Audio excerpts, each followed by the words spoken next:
What is good with y'all, man? So today we're going to be going over my 50 out of 50 Eagles theme team. I know I usually do this at the end of the month, but since we've been getting so many Eagles, I was like, we might as well do this in the middle of the month because we've made a lot of changes. I've changed guys around. I've, changed the abilities and etc., and just kind of go over like why I got these guys and, you know how we usually do this. So let's go ahead and just get right into this. We have made a few changes to the offensive line. If you guys remember at left tackle, I used to have, I think it was Trent Williams, but I didn't realize they dropped a cheaper left tackle, Andrew Thomas, 90 overall. So I went ahead and, kind of flipped, Trent Williams, get some coins out of him, because really the whole point was the 1 AP edge protector. And I didn't realize that this 90, the whole point was because, 90 gets 1 AP edge protector. So flipped him, made some coins. He's a pretty good tackle. We still got Quentin Nelson. We still got the free center they gave us. I did just recently pick this guy up, right guard, John Ray Evans. He got a series redux. He gets 1 AP identifier. I think before him I had Zach Martin. So pretty big upgrade. Right tackle, we still got Tom Compton with edge protector. Tight end, you can see, I only have Dave Casper now. I don't have Jimmy Giles and all those other guys, all those tight ends, because I no longer run a 2 tight end offense. I switched over to a 3 wide receiver offense. I've been running 2 tight ends for really since Madden 21, so I kind of, switched it up finally. I was just, I just got tired of it. I wanted to use 3 receivers. The Eagles got so many receivers. I wanted to go crazy with all these guys, so that's what that is. But out of all the Eagles tight ends, personally, I'm using Dave Casper. I'm going with Casper really just because, one, the guy is free, and if you look at all his stats compared to our other guys like Jimmy Giles, who else is the Keith Jackson, they're all the same speed and his route running and stuff. Only thing other guys really have on them, like Jimmy Giles and Keith Jackson, are just the discounted abilities. Even Dallas Goedert, you could say his discounted abilities are way better than Dave Casper, but at the moment, I'm really not rocking anything on my tight end. I don't want anything to really put on him, so that's why I'm just kind of thugging it out with Casper, really. Wide receiver, though, number 1, we got Mike Wallace. I got short in on him. You can see I don't have Monk. Really, it's just because he's a lot of coins. Now, the thing is, if I was to get him out of A.J. Brown, Carmichael, Mike Wallace, who would I actually replace? I would probably replace Mike Wallace. And the reason why is, one, Carmichael is irreplaceable. There's no way I can get rid of this guy. In A.J. Brown, I mean, most people would probably say you get rid of the A.J. Brown and Monk. And it's just like, we have so many receivers. You can really run it however you want to. There's really no wrong combination. Well, I'll say this. There is a wrong combination. If you take Carmichael out of your starting lineup for the Eagles, like with these wide receivers, that's an incorrect lineup. I'm sorry. He shouldn't be going anywhere. I mean, because there's an ability we're about to talk about, or I'm going to drop a video tomorrow, Red Zone Threat. Let me tell you something. I moved Carmichael over to the slot. I no longer got him on the outside. I got short in elite and Red Zone Threat on him. Red Zone Threat is a guaranteed touchdown. I'm going to drop a video talking about that tomorrow, gameplay stuff. It's broken. But yeah, the real reason I guess you could say I'm using Mike Wallace over the Monk is really just because he's a lot cheaper. I mean, he gets short in for 1 AP. You don't got to power him up and go through all that hassle. You just, you know what I mean? You get your buddies and you're good to go. So I got him there. Like I said, I got Carmichael in the slot, short and elite on him, and red zone threat. But when I use the red zone threat, because I think you gotta get in like the 20-yard line, then it'll activate. What I do is I sub him to the outside, take him out of the slot, and then I just keep highballing it until he catches it, and he will catch it. LaShawn McCoy, obviously, still my starting running back. We got evasive on him, godlike ability. Still got Mike Vick at quarterback. He's been here. I think he came out. I think it was September 10th.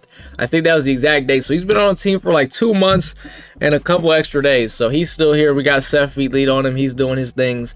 We got Keith Byers at fullback. He is still really good. Doesn't get as many touches as when he first came out, but he's still, you know what I mean, comes in the game, makes a play. And obviously we got A.J. Brown with that 1 AP. Short in elite, he is great. And that is kind of the offense right now. Really, I think the only changes we really made were left tackle, right guard, tight end, new receivers, and that's really about it. Let's go ahead and go over to the defensive side of the ball. For defense, we still got C.J. Gardner-Johnson, but you guys know I don't actually play him at free safety. I play him at strong safety. Him and Dawkins are kind of reversed. The only reason that it doesn't look like this in the lineup screen is because Gardner-Johnson doesn't have like the chem where you can change him to strong safety. But in game, what I do is I sub Dawkins into free safety and Gardner-Johnson to strong safety. For me personally, I don't know. That's just how I like to run them. I got pick artists pretty much on all my DBs. We still got Seth Joyner. He still is one of my linebackers I use to this day. I got lurker and pick artist on him. I mean, he's just godlike. I mean, there's really nothing else I could really say. The guy just, he makes plays, and you make plays, you're not going anywhere. I mean, he's still got 90 speed, so that's not too bad. We got the newest linebacker, Jordan Hicks, obviously 1 AP lurker. He's amazing. Played about 14, 15 games of much hands with him last night. The guy is the real deal. I think I had like 3 picks, 2 pick sixes with him. I dropped a little gameplay with him and Mike Wallace today, so if you want to go check that out. Alex Singleton, middle linebacker 2, does not play. Kiko Alonso, left side linebacker, does not touch the field. Cornerback number 1, we got Russell Douglas. I got pick artist on him. Like I said, all my DBs, that's all they have is pick artist. It's pretty much all I run. And you guys already know what I'm about to say. The reason why I have him at cornerback 1 and not cornerback 2 is because cornerback 2 is actually kind of like your cornerback 1 in the lineup screen. So cornerback 1 is actually like cornerback 2, and cornerback 2 is like cornerback 1, if that makes any sense. But yeah, so that's why I have him there. He still makes plays for me, still really good. Just you do need to be careful if you press him, because if you press him, you know, he's only like 91 speed, so he's going to get torched. So just be careful pressing. But Eric Allen, we still got in the slot. He's the slot guy. I mean, I've had him pretty much in the slot almost the entire year, and I don't see a reason to get rid of him. He just makes plays. At right end, we got Javon Curse. As you can see, I really don't have any like pass rushing abilities anymore. I've kind of switched away from them, really just because at this point, you know, under pressure, I don't feel like it's that good, because most quarterbacks have fearless at this point, except for me. I still use Mike Vick. And I don't really use edge threat because most people have tackles that have edge protector, so it cancels out. So I really am not running any, like, you know, pass rushing abilities. I mean, I got speedster on him. It's 0 AP, so it doesn't hurt, but it actually does work. I noticed it lights up in the run game and the pass game, so it's pretty solid. D tackle 1, though, we got the fridge. I do got inside stuff on him, and I gotta say, I don't know about you guys, but me personally, the refrigerator Perry card, he's pretty underwhelming. I was so excited about this card because every year in Mud, he's been like my best D tackle, but this year, he has not been the same. D tackle 2, though, we got Fletcher Cox. He's got inside stuff. Now this guy's like the complete opposite. This is like one of the best Fletcher Cox cards I've, like, I don't want to say ever used in Mud because that's a stretch, but he is definitely like one of the best D tackles I've used this year. And then left end, we do got Reggie White. He's kind of mid. I'm not gonna lie, he's not really all that, but he's cool, I guess. And at cornerback 2, we got Deion Sanders, pick artist on him. Not gonna lie though, this Deion card is kind of, like, I don't want to say overrated because it's a free card, but I definitely expected more out of this card for what his stats are and just, you know, all that. He's underwhelming. I don't know. Me personally, I found this card kind of underwhelming, but if we go over to special teams, as you can see, we do got Cameron Johnson still a punter. I'm not gonna switch him out unless like we actually get a better punter. It's not that deep.